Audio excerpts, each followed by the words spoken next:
नमस्कार फ्रेंड, स्वागत करुच्ची वास्तव दुनिया को। तबे दिल्ली रे अनुभव को बंगला भितर को छाड़िले सुरक्षाकर्मी बाहर छिड़ा हुई बैजयंत उपर बर्षिले। तबे 2019 निर्वाचन में सबुठ अधिक चर्चित थिबा केन्द्रापड़ार बैजयंत और अनुभव को मध्य जोरदार टक्कर देखा मिलता। शेष में बैजयंत को हराई विपुल परिमाण भोट पाई विजय होते अनुभव। निर्वाचन पूर्व बैजयंत को टार्गेट करुवा अनुभव निर्वाचन पर टार्गेट करने छाड़ी ना।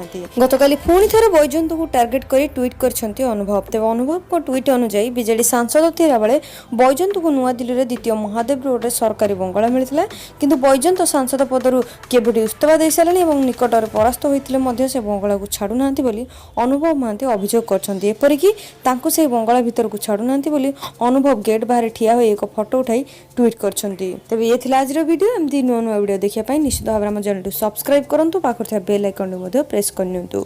आज वीडियो मुझे पुणी आसवि नेक्स्ट वीडियो। जय जगन्नाथ।